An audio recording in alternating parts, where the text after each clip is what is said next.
রথযাত্রার আগেই দীঘার জগন্নাথ মন্দিরের উদ্বোধন করেছিলেন মুখ্যমন্ত্রী মমতা বন্দ্যোপাধ্যায়। সোমবার ২১শে জুলাইয়ের মঞ্চ থেকে এই বাংলায় আরও একটি মন্দির তৈরির ঘোষণা করলেন মুখ্যমন্ত্রী। মুখ্যমন্ত্রীর অভিযোগ, অসমে কালী মন্দির ভেঙে দেওয়া হয়েছে। এই ঘটনা যদি বাংলায় হতো তাহলে বলা হতো মুখ্যমন্ত্রী মমতা বন্দ্যোপাধ্যায় কালী পুজো, সরস্বতী পুজো করতে দেয় না। আসামে মা কালী মন্দির ভেঙে দিলেন। আজ যদি মা কালী মন্দির বাংলায় ভাঙা হতো তাহলে আপনারা কি করতেন? বাংলা ডান্স করতেন কয়েকজনকে নিয়ে গিয়ে। এখানে যদি মা কালী মন্দির ভাঙা হতো তাহলে আপনারা কি করতেন? আগে কি বলতেন?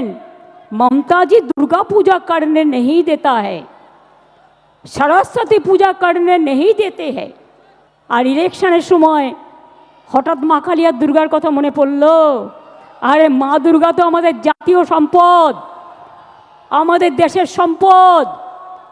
তাকে কি করে আপনারা ইনট্যাঞ্জেবল হেরিটেজ পেয়েছে? জেনে রাখুন, জগন্নাথ ধাম যেমন করে দিয়েছি, আগামী দিন ওই জগন্নাথ ধামের অনুকরণে একটা দুর্গা অঙ্গন আমি বাংলায় করে দেব। তার কারণ সারা বছর যাতে মানুষ চিনতে পারে, আসতে পারে, দেখতে পারে। তবে এই দুর্গাঙ্গন ঠিক কোথায় হবে, কবে শুরু হবে নির্মাণ, তা এদিন জানাননি মুখ্যমন্ত্রী তথা তৃণমূল সুপ্রিমো। ২১এর সভায় এই ঘোষণা যে বেশ তাৎপর্যপূর্ণ তা বলার অপেক্ষা রাখে না। দুর্গাপুজো বাংলার সংস্কৃতির অন্যতম ভিত্তি। মুখ্যমন্ত্রী বারবার বলেছেন, ধর্ম যার যার, উৎসব সবার। তাই ঐতিহ্যের মেলবন্ধন রক্ষায় দুর্গাঙ্গনের ঘোষণা মমতা বন্দ্যোপাধ্যায়ের। দুর্গাঙ্গন ঘোষণায় শুরু রাজনৈতিক তরজা। মানুষকে অত মূর্খ ভাবার কোনো কারণ নেই বললেন বিজেপির রাজ্য সভাপতি শ্রমিক ভট্টাচার্য।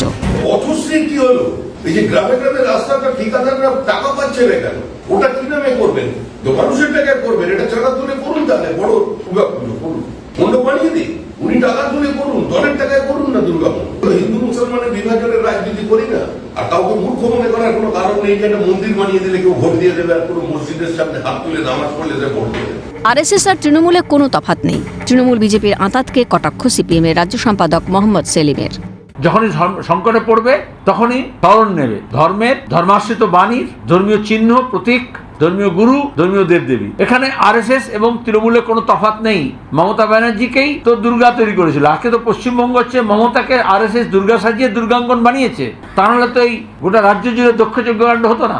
আর এখন যখন ভোট আসছে, মোদী এসে করলো না দুর্গা কালী, এখানে এসে করছে বিজেপি, আজকে তৃণমূলও তাই করেছে।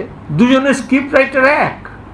তবে ধর্মীয় বিভাজনের রাজনীতি নয়, সব ধর্মের প্রতি সম্মান দেখানোই তৃণমূলের নীতি, এমনই দাবি তৃণমূল নেতৃত্বের। দীঘার জগন্নাথ ধাম হোক বা ভবিষ্যতের দুর্গাঙ্গন, মমতা বন্দ্যোপাধ্যায়ের এই পদক্ষেপ রাজনৈতিকভাবে গুরুত্বপূর্ণ বলেই মনে করছেন রাজনৈতিক বিশ্লেষকরা। ক্যালকাটা নিউজ।